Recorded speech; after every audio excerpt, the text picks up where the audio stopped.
la paz del Eterno sobre cada uno de ustedes.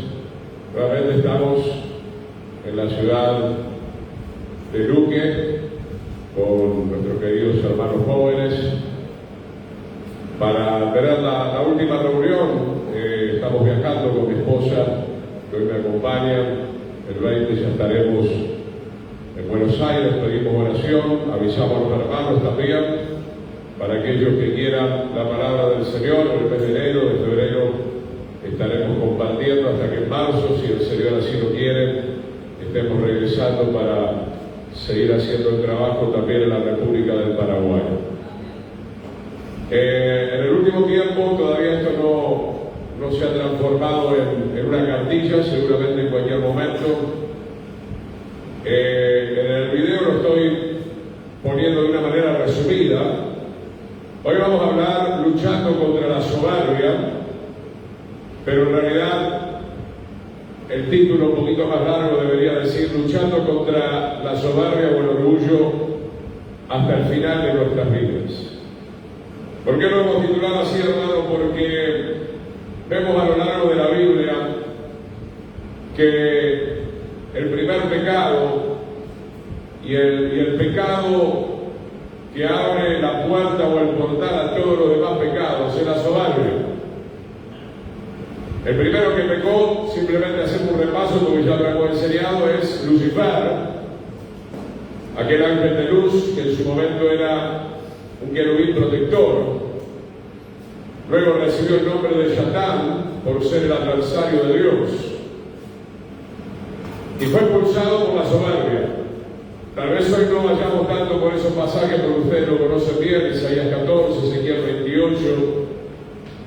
El punto es, hermano, que el hecho de que estemos hoy en la casa del Señor no implica de que no haya que seguir luchando con el poder de Dios contra la soberbia. Este mundo está lleno de soberbia.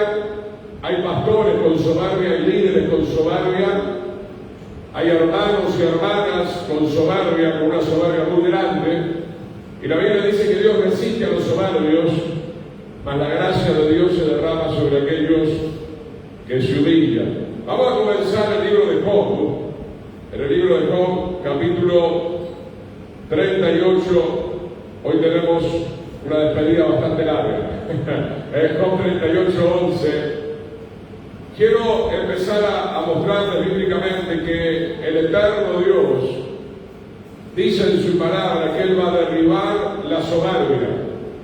O sea, en otras palabras, o nos arrepentimos a tiempo y nos humillamos al mandato del Señor y permitimos que Él arranque la soberbia. ¿Qué es la soberbia? En primer lugar, antes de leer Job 38:11, la soberbia es, hay varias definiciones, elevarse por encima de Dios y por encima de los demás.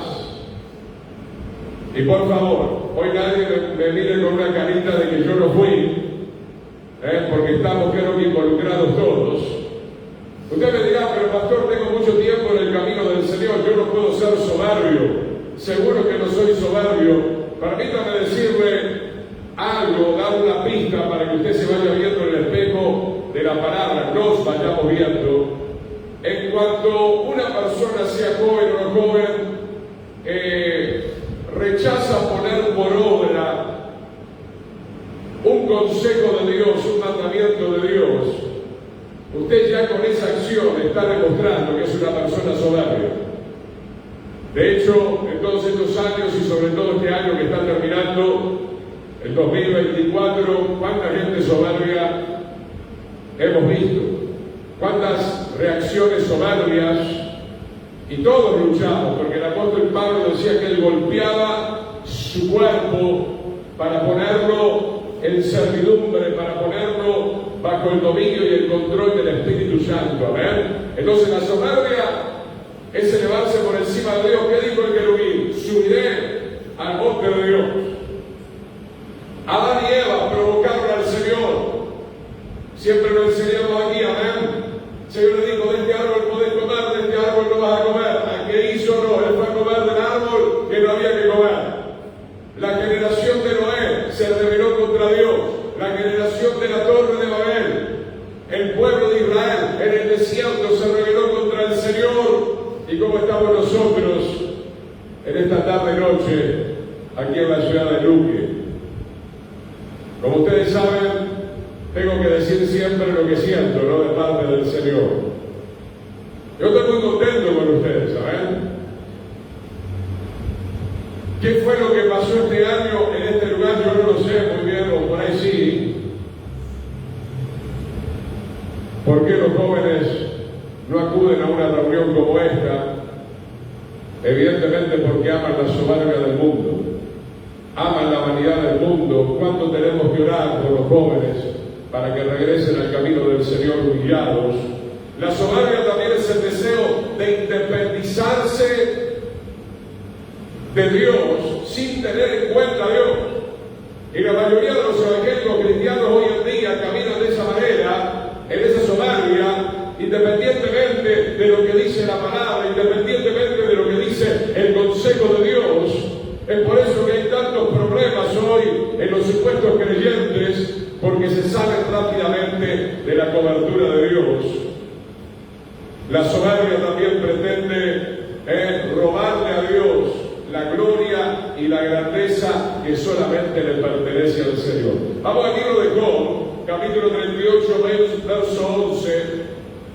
Llegarás hasta aquí, dice esta versión, no más allá.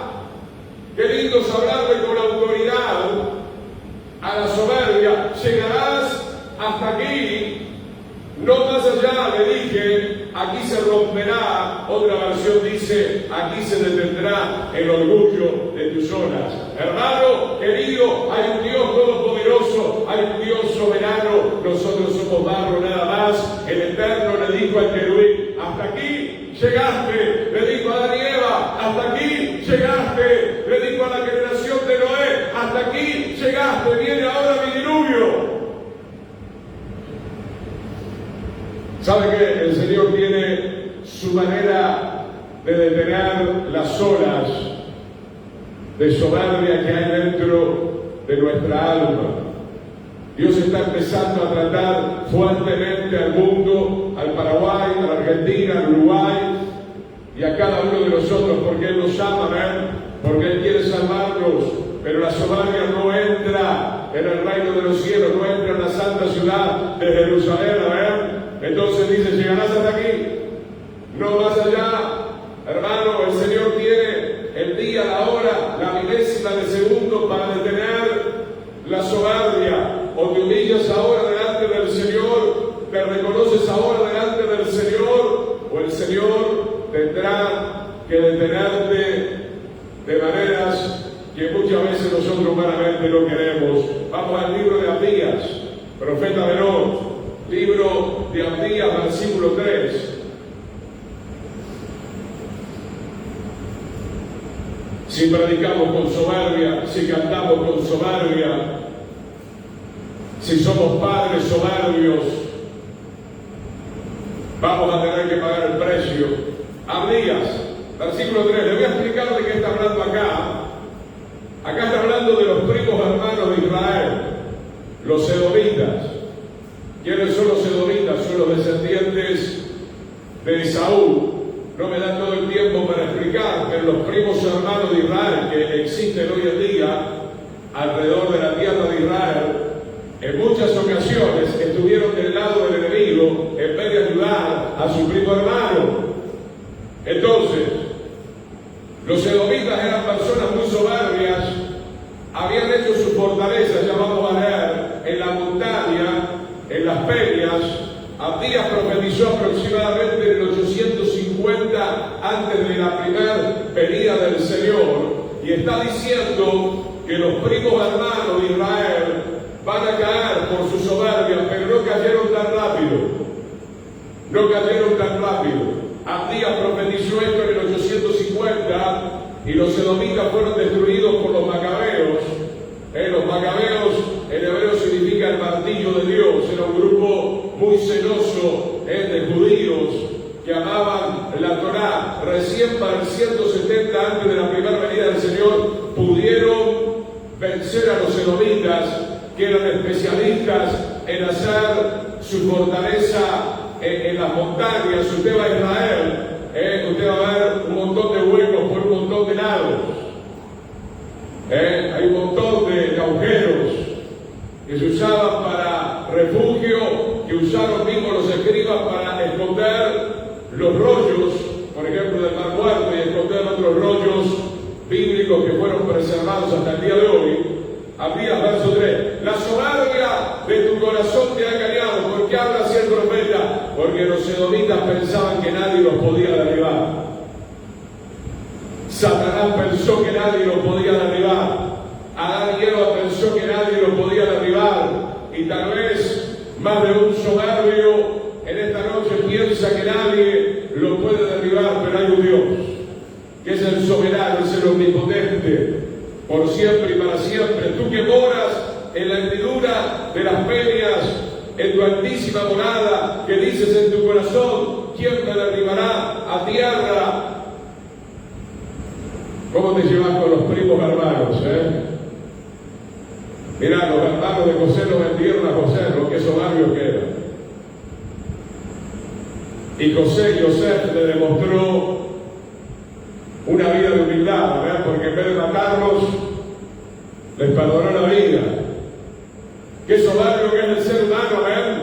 Le gritaron a Yeshua, le escupieron a Yeshua, lo crucificaron a Yeshua, lo golpearon, lo trataron como cualquier cosa, hijo de ramera.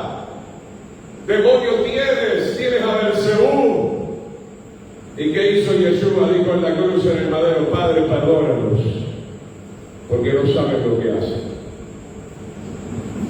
¿Cuántos están entendiendo? ¿Cuántos se están viendo ahora? Yo no digo que tú no eres salvo, pero debes cuidar y debemos cuidar nuestro corazón todos los días de nuestra vida. Todos los días tenemos que permitir que el Señor pueda limpiar nuestra mente y nuestro corazón con el agua de su palabra. Que dices en tu corazón, ¿quién me derribará a tierra? Verso 4, si te remontares como águila, y aunque entre las estrellas pusieres tu nido, de ahí te derribaré, dice Yahweh, el gran yo soy, y esa palabra se cumplió. Aproximadamente entre el 170 y el 165, el Eterno utilizó a los macabeos. Hermano, la iglesia también tiene soberbia. ¿Se acuerda de la iglesia de la Odisea? Tú que dices que eres rico, tú que dices que no necesitas nada, y el Señor le dice, eres un desventurado, eres un miserable, te aconsejo que compres vestiduras blancas, las vestiduras del alma, unge tus ojos con colirio para que veas, etcétera, etcétera. La iglesia también, inflada e influenciada por Satanás, ha caído en la soberbia, porque Satanás lo único que te puede transmitir, lo único que te puede enseñar es el camino del pecado, el camino de la mentira, el camino del engaño, la oposición contra Dios, el camino de la arrogancia. Vamos a Jeremías capítulo 48, versículo 29, para ver a otros primos hermanos, los moabitas. ¿De dónde surgen los moabitas y los amonitas? De la gran idea carnal y satánica que tuvieron las hijas de Lot, en emborrachar a su padre y acostarse con él. Libro de Jeremías, capítulo 48, verso 29.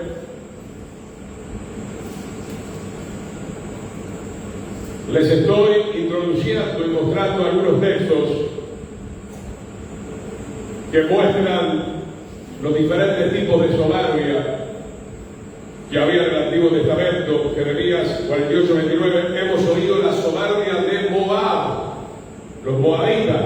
Aunque en ahí el Señor rescató a una mujer, ¿ven? Siempre hay uno, gloria a Dios. Ruth, la moabita que dijo, tu pueblo será mi pueblo y tu Dios será mi Dios. Es aquí con nosotros, mi amada esposa. Gloria a Dios, critica. Hemos oído la soberbia de Moab. Fíjese el Espíritu Santo cómo habla a través de Jeremías. Todos los sinónimos que va utilizando: es muy soberbio, arrogante, orgulloso, altivo y altanero es de corazón, porque los moabitas también se creían en aquel tiempo de Jeremías muy fuertes. Verso 30, yo conozco, dice Yahweh, su cólera.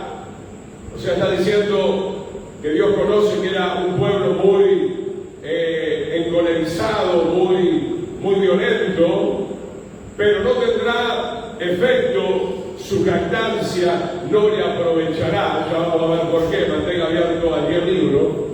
Yahweh dice: Moab, tú eres muy soberbio, tú quieres venir en contra de mi pueblo, en contra de mis intereses, pero tus jactancias no van a prosperar. La vida del soberbio llega hasta ahí nomás. Versos 38 y 39, miren: sobre todos los terrados de Moab y en sus calles, todo él será llanto. Este Moab que se la daba de tan grande, está diciendo que cuando venga el juicio de Yahweh sobre Moab, habrá un llanto muy grande en toda la tierra moabita, porque yo quebrantaré a Moab como a vasija que no agrada, dice Yahweh. Hermano, tenemos que entender que contra Dios no podemos pelear, pero el ser humano es tan insensato. ¿Qué dice el libro de Apocalipsis? Que siempre es lindo recordar porque estamos cerca de la venida del Señor. Pelearán contra el Cordero. ¿Cómo dice? Pelearán contra el Cordero. Todavía tienen ganas de pelear contra el Cordero. Hermano, el Señor dará un golpe mortal en la segunda venida. Salvará al remanente y habrá una mortandad muy grande. Va a separar las ovejas de los cabritos, sobre todo en el valle de Armagedón, un río de sangre. Y ese río de sangre, ¿a quién pertenece? A la gente soberbia, a la gente desobediente, a la gente que pisoteó la palabra de Dios, a la gente que no tuvo en cuenta el camino del Señor. Dice el verso 38, yo quebrantaré a Moab. Verso 39, lamentar cómo ha sido quebrantado, cómo volvió la espada Moab y fue avergonzado. Fue Moab objeto de escarnio y de espanto a todos los que están en su alrededor. Qué terrible, mi querido hermano. No nos conviene jactarnos, a ver. El Señor dijo que teníamos que aprender de Él. Aprendan de mí que soy manso y humilde de corazón. Solamente tener un pensamiento lleno de soberbia es pecado. Mirar con soberbia, hablar con soberbia, caminar con soberbia, actuar con soberbia, creerme más que Dios, creerme más que las personas que están al lado nuestro, ya todo eso contrista la presencia del Señor. Bien, hermano, quiero llevarlo ahora sí, en el libro de Éxodo, capítulo 10, versículo 3. En la Biblia hay muchos personajes, hoy no los podemos ver a todos, pero creo que sí es bueno comenzar, aparte de ver a los edomitas, a los moabitas, la vida de Faraón. Éxodo capítulo 10, verso 3. Faraón se creía un Dios, no quería dejar salir a los hijos de Israel a celebrar fiesta del Señor. Y ya conocemos, creo que toda la historia, quien lo ha visto una película o leído la Biblia. Vinieron 10 plagas, una más fuerte que la otra, para poder quebrantar la dureza del corazón del faraón. En Éxodo 10:3 estamos en la séptima plaga. Y el Señor le habla de la siguiente manera. Entonces vinieron Moisés y Aarón a Faraón y le dijeron: Yahweh, el Dios de los hebreos, ha dicho así. Miren lo que viene acá. ¿Hasta cuándo no querrás humillarte delante de mí? Deja ir a mi pueblo para que me sirva. Mantenga abierta en la escritura. El Señor sabe todo, lo manda Moisés y Aarón. La séptima plaga, ¿se acuerdan que Faraón aparentaba arrepentirse? Él nunca se arrepentía de corazón. Y Moisés oraba. Y entonces el Señor retiraba las ranas, las moscas, los mosquitos, la sangre que había en el agua, pero él volvía a endurecer su corazón, porque en realidad Faraón no quería despojarse de la soberbia. ¿Qué tal, hermano? ¿Cómo estamos en esta noche? ¿Cuántos se quieren despojar de la soberbia? Eres un padre soberbio, eres un esposo soberbio, eres una esposa soberbia, eres un creyente soberbio. No podemos agradar al Señor de esta manera, mi querido hermano. Ahora fíjese en Éxodo capítulo 8, verso 13, para que usted vea cuál era el accionar del faraón. Hay gente que parece que se arrepiente, que derrama, como decimos normalmente, lágrimas de cocodrilo, pero vuelve otra vez al camino de la soberbia. Éxodo 8, 13 al 15, e hizo el Señor conforme a la palabra de Moisés, y murieron las ranas de las casas, de los cortijos y de los campos, y las juntaron en montones, y apestaba la tierra. Pero viendo Faraón que le habían dado reposo, endureció su corazón, y no los escuchó, como Yahweh lo había dicho. ¿Cuál es una de las características del soberbio? El soberbio no escucha con atención al Señor. El soberbio puede venir a la casa de Dios y decir amén, puede aplaudir, puede saltar, puede tener la apariencia de que es muy espiritual, pero cuando sale de este lugar no escucha la voz de Dios, hace lo que quiere. Como estábamos diciendo en estos días, estamos recibiendo junto a un grupo de hermanos. El Señor nos viene hablando profundamente al corazón, sobre todo con el libro de Jueces. El libro de Jueces se resume, dice la Escritura, no había rey en Israel y cada uno hacía lo que bien le parecía. Hoy lo pudiéramos traducir de la siguiente manera: cada uno hacía lo que se le daba la gana. ¡Soberbia! Tenemos presidentes soberbios, diputados, senadores soberbios, corruptos, injustos, arrogantes, egoístas, que viven para ellos mismos, amadores de sí mismos, como dice la Escritura. Esa gente va a terminar como el faraón.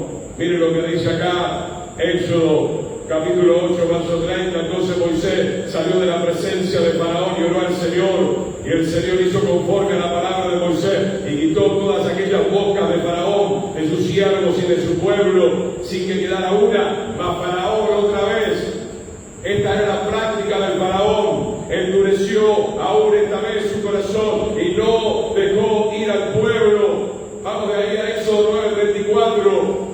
Éxodo 9, 34 y 35. Y viendo Faraón que la lluvia había cesado y el granizo y los truenos, se obstinó en pecar y endurecieron su corazón, él y su siervo, y el corazón de Faraón se endureció y no dejó ir a los hijos de Israel. Mi querido hermano, ya vamos a llegar a la 10ª plaga. Después de leer todo esto, yo lo quiero llevar a esta reflexión. ¿Hasta dónde usted quiere llegar, mi querido hermano? Me pregunto a mí mismo, ¿hasta dónde queremos llegar, mi querido hermano? Hay una mentalidad en el Evangelio que dice: mirá, Pastor Jiménez, Dios es amor, Dios no nos va a castigar nunca. Ustedes saben que yo no estoy de acuerdo con eso.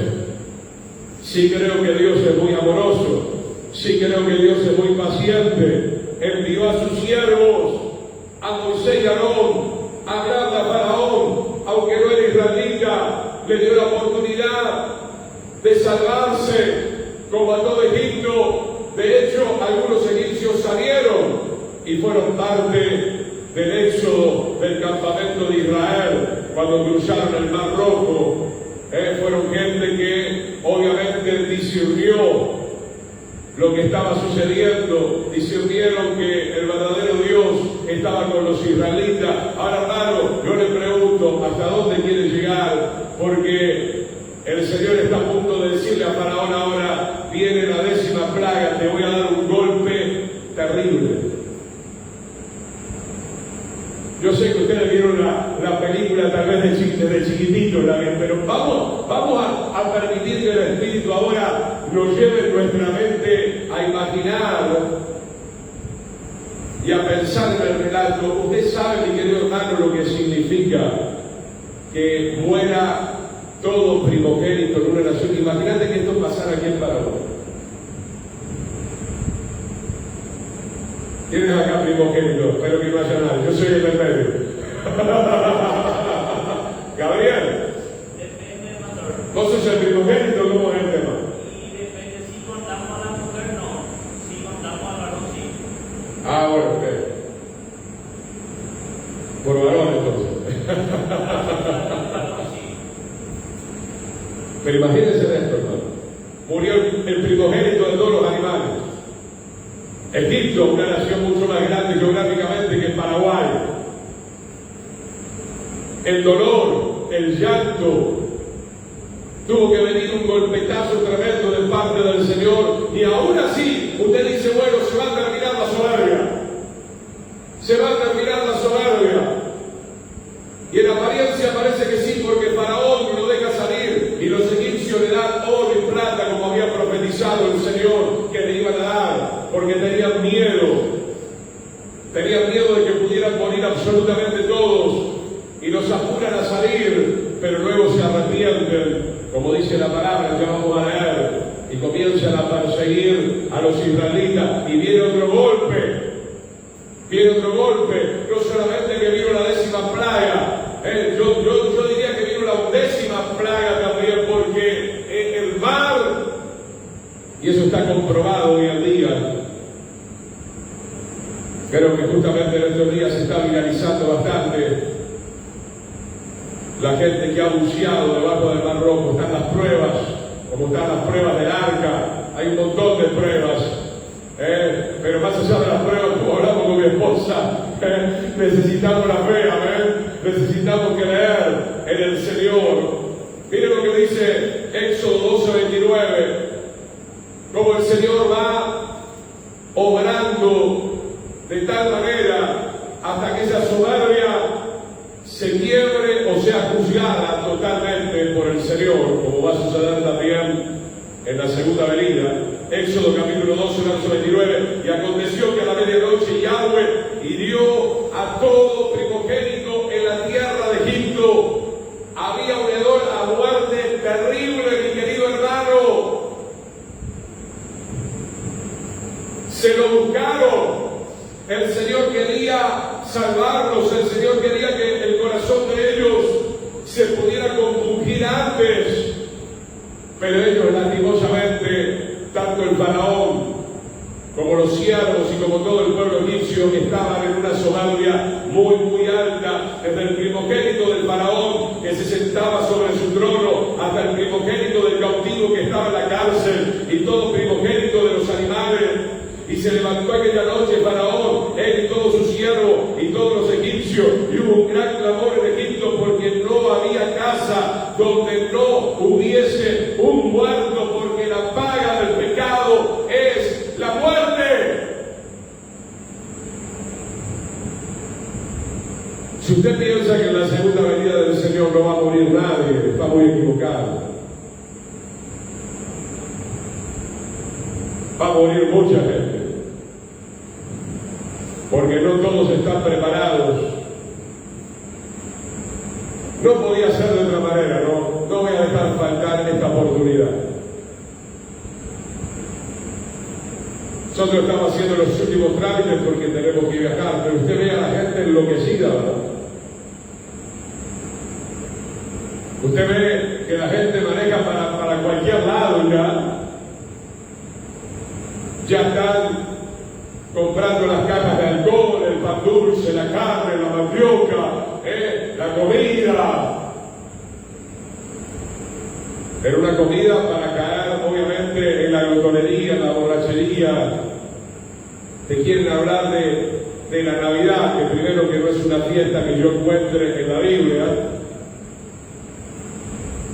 El Señor nació en la fiesta de los tabernáculos, por si interesa celebrar verdaderamente el nacimiento del Señor como corresponde, no bajo un árbol frondoso, como hacían los pueblos paganos y hacía también el pueblo de Israel por haberse desviado de la Torá, y debajo de ese árbol acontecía un montón de brujería, de hechicería, de paganismo, de orgía y de inmoralidad.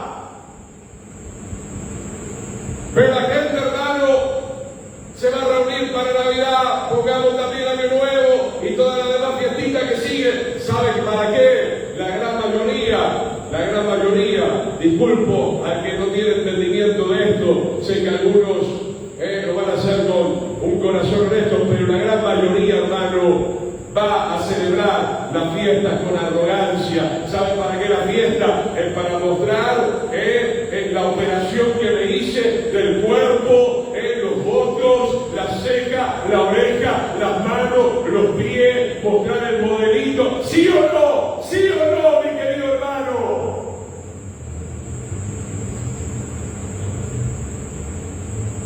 Algunos que otros se acordarán del Señor, porque se acuerdan ahora más de Papá Noel y de los duendes que del Señor. Entonces, hermano, esa es la realidad. ¿Por qué se piensa, hermano? Esto hay que decirlo. Yo tengo un estudio, alguien me pidió acá que lo diera de vuelta, en cualquier momento. Hoy estamos dando una pincelada. Hay que cuidarse, hermano. Hay muchos conjuros, hay muchas brujerías. ¿Por qué se piensa que hay tanto suicidio, tanta muerte en esa fecha, mi querido hermano? El remanente tiene que estar refugiado bajo la sangre verdaderamente del Cordero, porque hay soberbia, hermano. Hay soberbia. Acá en Paraguay, cuánta soberbia, la gente se sube a su Toyota, a su Tayo, ¿verdad? Se cree, no sé, el meteoro, ¿verdad? Todo alcoholizado, ¡pum! ¿Qué es todo eso? Soberbia. Soberbia. Dios resiste la soberbia. Vamos a reunirnos con humildad para reverenciar verdaderamente al Señor. Eso es lo que realmente nos pide el Señor, hermano. Mire Éxodo capítulo 12, verso 31. Hicieron llamar a Moisés y Aarón de noche y les dijo: ahora sí, salgan del medio de vosotros, del medio de nosotros y los hijos de Israel, e id y servid a Yahweh, como habéis dicho. Tomad también vuestras ovejas y vuestras vacas, como habéis dicho, váyanse. Y ahí viene una palabra, hermano, interesante, que si usted encuentra una buena película bíblica lo va a poder ver. El faraón le dice: bendíceme también a mí. Y sigue el relato, y nadie bendice al faraón. Supongamos que el faraón bendíceme, Moisés sigue por el otro lado y se va. ¿Por qué? Porque Moisés ya sabe quién es el faraón. Moisés ya sabe que Faraón tiene un corazón de doble ánimo, que de hecho dentro de un rato vamos a leer cómo se levanta nuevamente para perseguir al pueblo de Israel. ¿Sabe qué, hermano? Tenga bien en claro esto. Esta palabrita tan chiquitita en el verso 32 es muy importante para nosotros. Vamos a proyectarla en varias direcciones.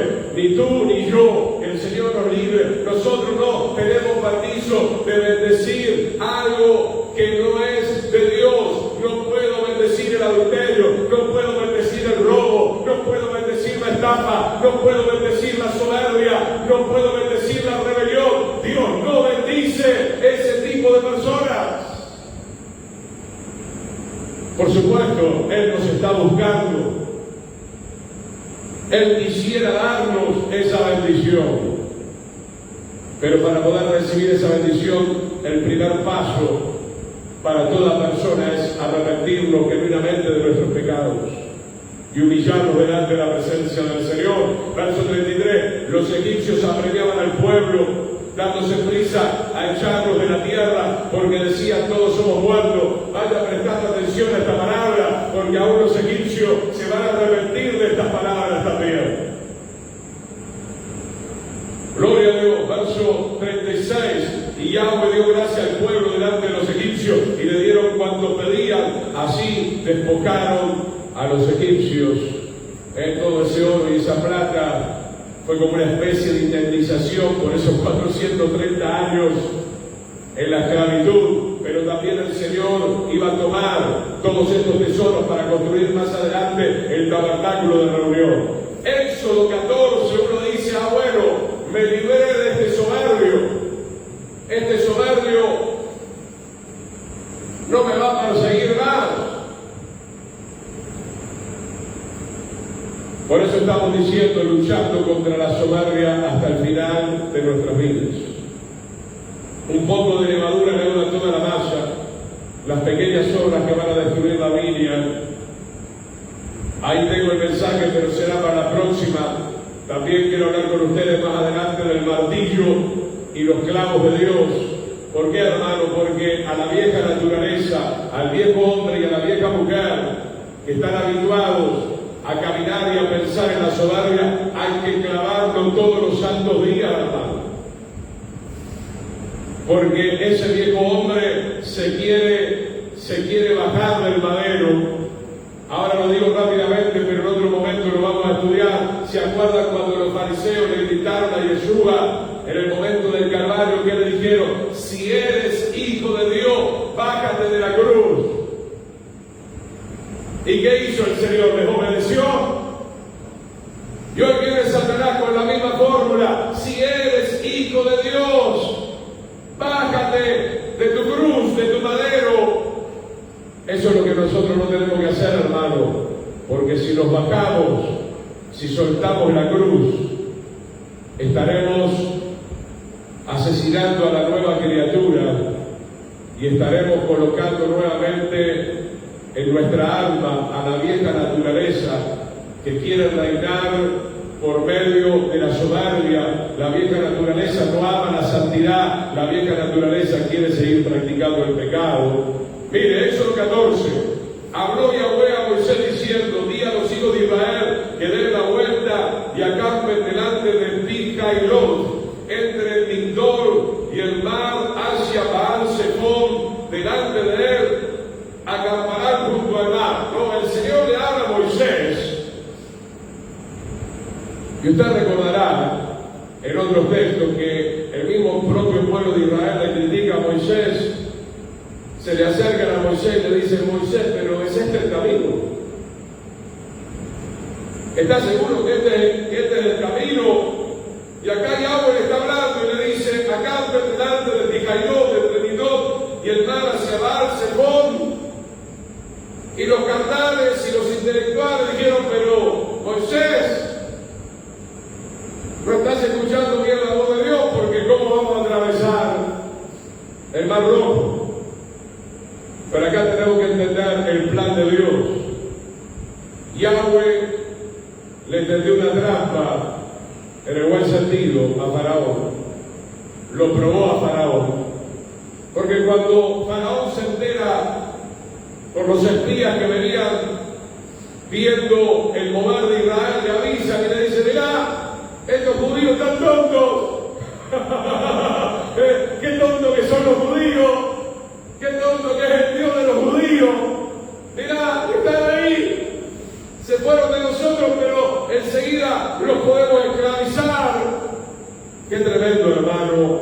Cómo Dios aplasta la soberbia del hombre. Le hizo creer a Faraón que él podía recuperar a Israel como un pueblo esclavo. Miren lo que dice el versículo 3. Porque Faraón dirá a los hijos de Israel: encerrados están en la tierra, el desierto los ha encerrado. Pero eso es lo que piensa la mente carnal. El Señor ya sabía que Él iba a abrir el mar. Él iba a abrir el mar. ¡Gloria a su nombre! Yo sé que esto a mi esposa le hace recordar mucho. Y a mí también.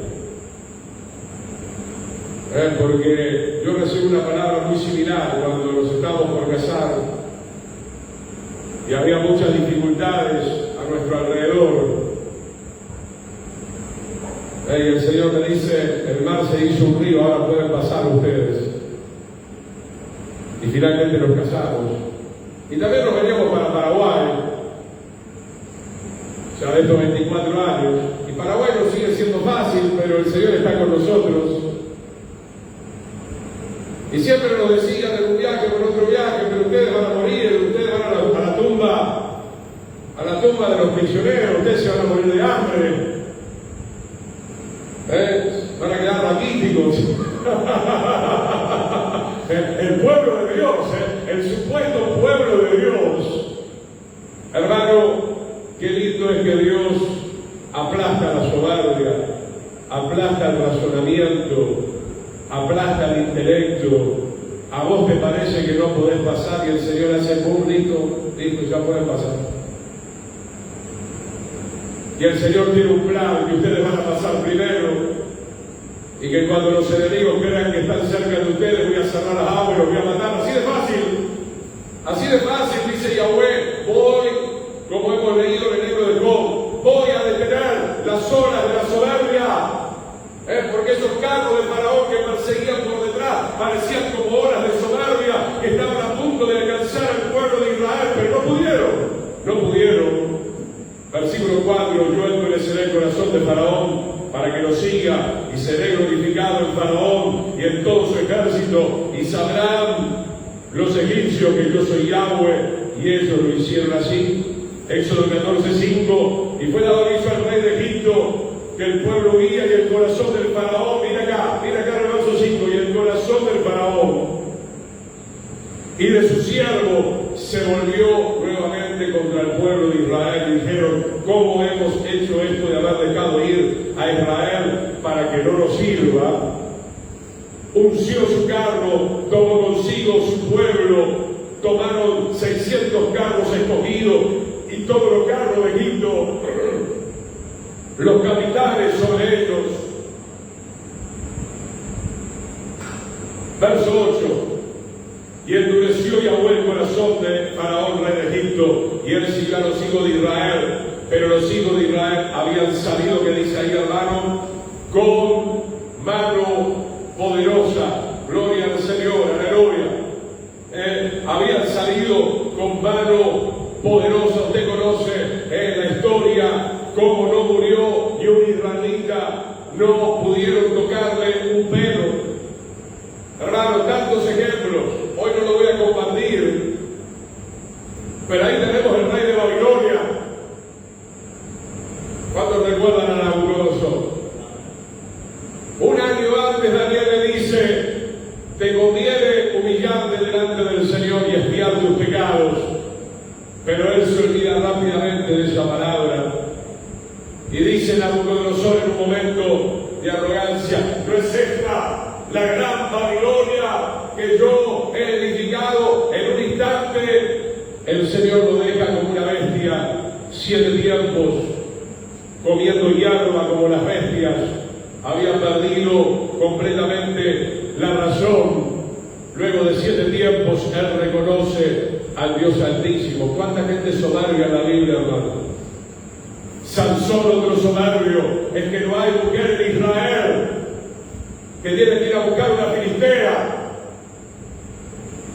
Y vemos cómo el diablo, él le quitó los ojos a Sansón, el nieto de Nabucodonosor, Belsasar, agarra las copas del tabernáculo con las prostitutas alcoholizándose, y aparece el dedo de Dios que le dice en resumida cuenta: hoy te voy a juzgar. Y esa misma noche muere en manos del nuevo imperio que surgía, que era Media y Persia.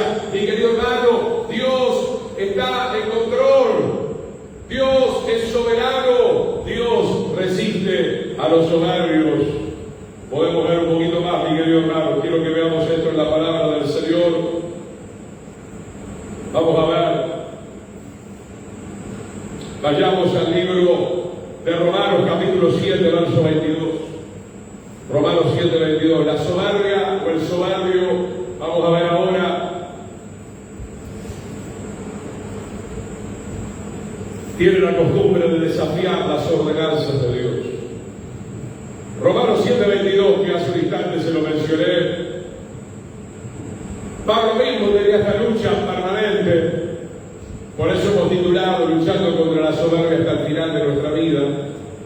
Romanos 7, 22. Según el hombre interior, me deleito en la ley de Dios. ¿Por qué hay que deleitarse en la ley de Dios, hermano? Porque si tú te deleitas en la ley de Dios, aprenderás a ser humilde. La ley de Dios te enseña el camino de la humillación, de la humildad. Pero veo otra vez, dice Pablo. Pablo se asincera con nosotros y nos dice y nos comenta cómo él se siente en varias oportunidades. Veo otra vez en mis miembros que se revela contra la ley de mi mente. Vamos despacio con esto, a ver. ¿Qué tenía Pablo en su mente?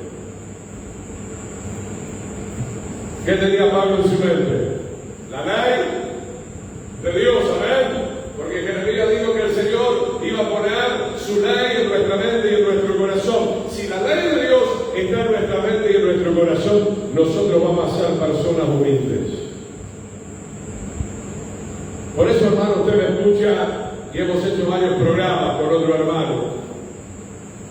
Hablar tanto de la importancia de la ley, porque en cuanto en su mente y en su corazón ya no está la palabra de Dios ni los mandamientos del Señor, automáticamente usted y yo vamos a ser personas arrogantes. Es que eso fue lo que sucedió en el huerto del Edén, ¿eh? El árbol de la vida representa la ley de Dios, representa a Yeshua. El árbol del conocimiento del bien y del mal representa la sabiduría carnal, terrenal y diabólica. En cuanto Adán y Eva eligieron el árbol incorrecto, le dieron la espalda a la ley de Dios y se convirtieron en personas totalmente arrogantes. ¿Y qué hizo el Señor con los arrogantes? Le dijo a Adán y Eva, fuera del huerto del Edén, como le dijo a Satanás, fuera del monte santo. ¿Por qué, hermano, Pedro dice que va a comenzar el juicio primeramente por la casa de Dios? Porque el Señor destruyó el templo de Jerusalén, porque ya no le daban importancia a la ley de Dios. Y es lo que le estaba hablando de la fiesta. Y el Señor, por el amor de Dios, nos guarde. Porque en cuantos templos hoy, como en los días de Israel, se van a profanar, hermano. Se van a profanar. Desesperados por la comida, como si nunca hubieran comido, desesperados por la bebida, como si nunca hubieran bebido, y dejando de lado lo más importante. Pablo luchaba y nos explica a nosotros lo que es la lucha entre la carne y el espíritu, como dice Gálatas 5, para que no hagamos lo que nosotros queremos, pero otra ley en mis miembros, en mi cuerpo, porque este cuerpo no es un cuerpo de gloria todavía. Este cuerpo tiene que estar sujeto al Espíritu de gloria, al Espíritu Santo que nos fue dado, hasta que un día recibamos el cuerpo de gloria. Que se revela contra la ley que hay en mi mente y que me lleva cautivo a la ley del pecado que está en mis miembros. ¿A quién le vas a hacer caso, hermano? Ya vamos a ir un poquito más. Este texto y otro más redondeando. Faraón, ¿a quién le hizo caso? A sus apetitos carnales todo el tiempo. ¿A quién le hizo caso Sansón? A sus pasiones desordenadas. ¿A quién le hizo caso la generación de Noé? Obviamente a la carnalidad. Nosotros también tenemos un cuerpo con una ley. Este cuerpo está caído, pero hemos recibido una gracia, como dentro de un rato vamos a leer. Hemos recibido la gracia del Señor para poder caminar en victoria, pero hay que disponer nuestro corazón. Hay una ley que me lleva cautivo a la ley del pecado, que está en mis miembros.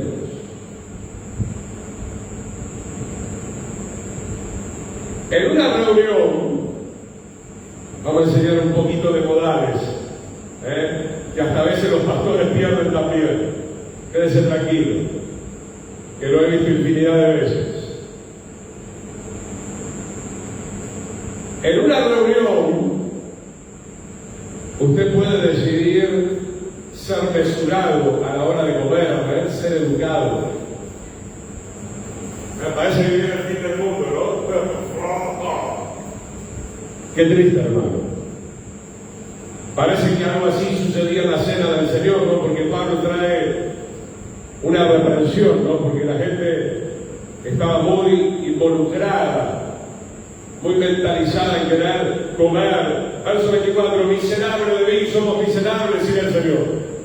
Somos miserables sin el sacrificio del Señor. Somos miserables sin la ley de Dios morando en nuestra mente y en nuestro corazón. ¿Quién me librará de este cuerpo de muerte? Dice Pablo. Aleluya. ¿Cuántos ya quieren estar con el Señor? Amén. hasta que llegue ese momento, este cuerpo tiene que estar sujeto. Que dice ahí, gracias doy a Dios por Jesús, a nuestro Señor. Así que yo mismo con la mente sirvo a la ley de Dios, mas con la carne, con mi humanidad, a la ley del pecado. Y por eso quiero ir al otro pasaje y luego estamos orando. 1 Corintios 9, 25, por favor. 1 Corintios 9, 25 al 27. Señor. Amén. Amén.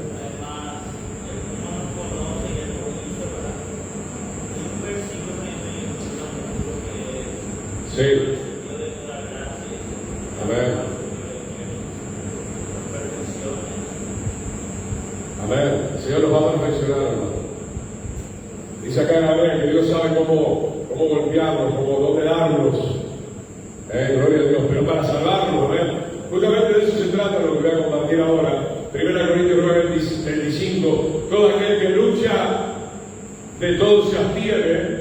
Él usa la verdad para recibir una corona corruptible, pero nosotros una incorruptible. Está hablando de los atletas, por ejemplo. Usted puede ver, hay gente que ama su profesión de deportista. Ahí tiene a esta gente que se está retirando ahora, Nadal, Federer.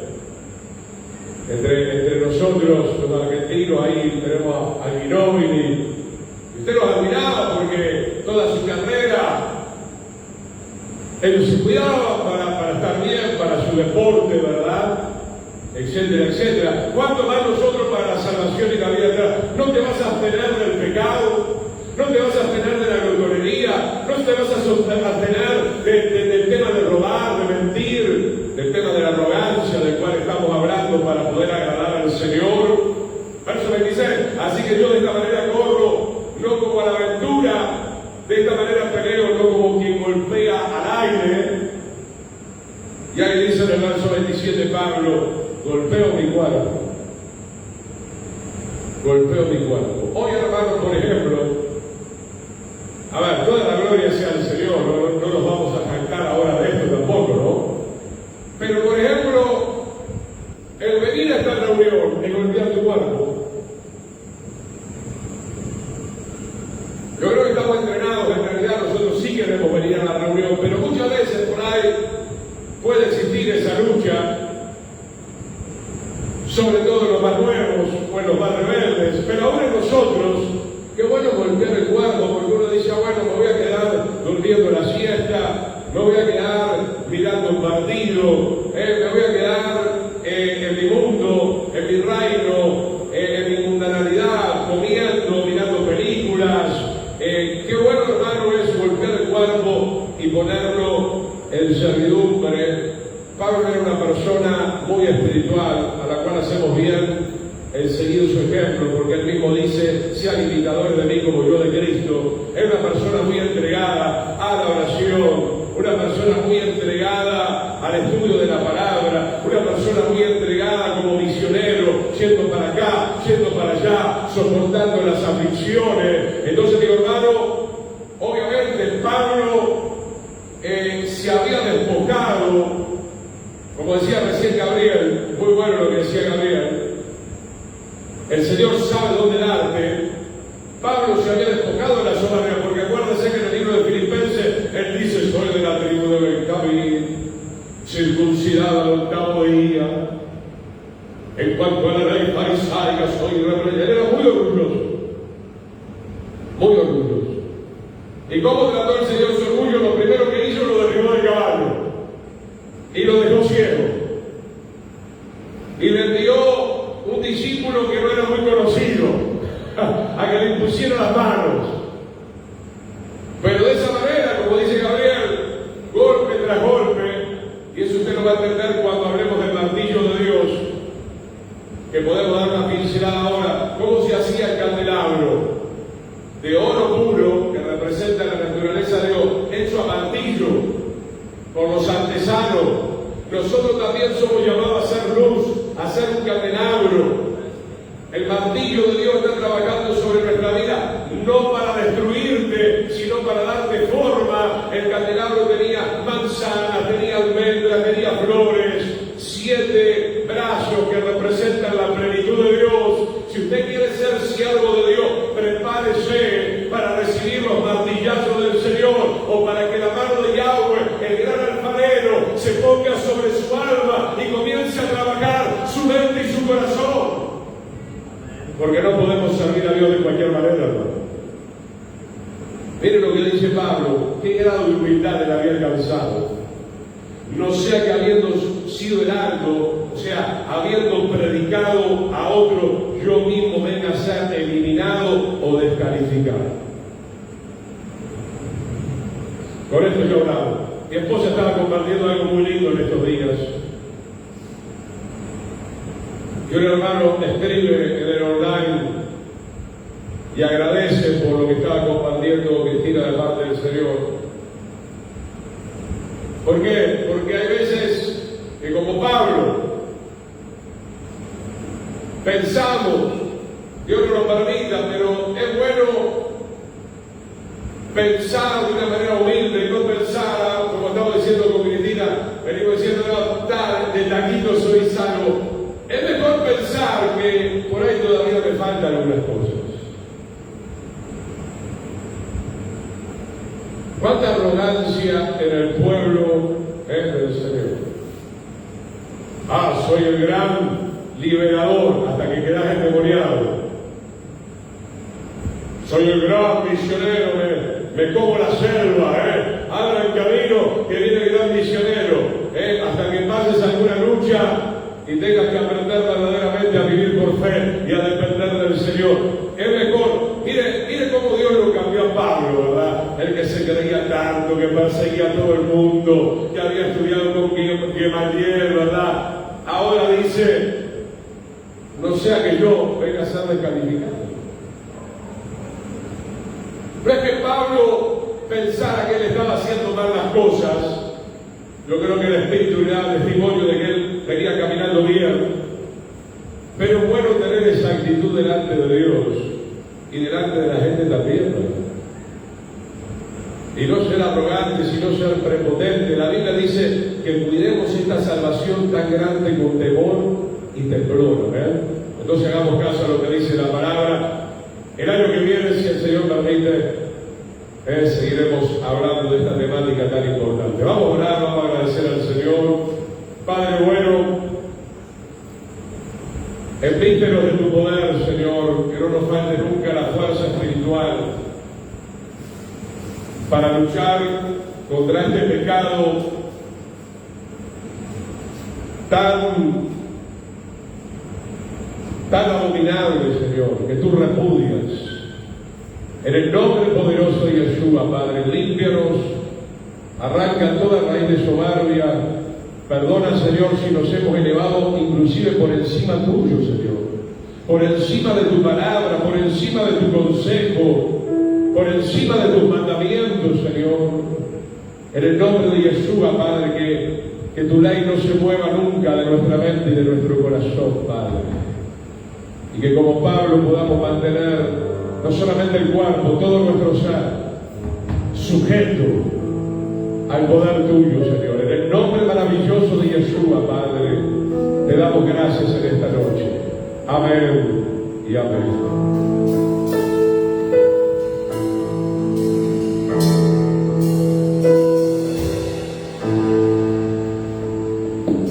Quién más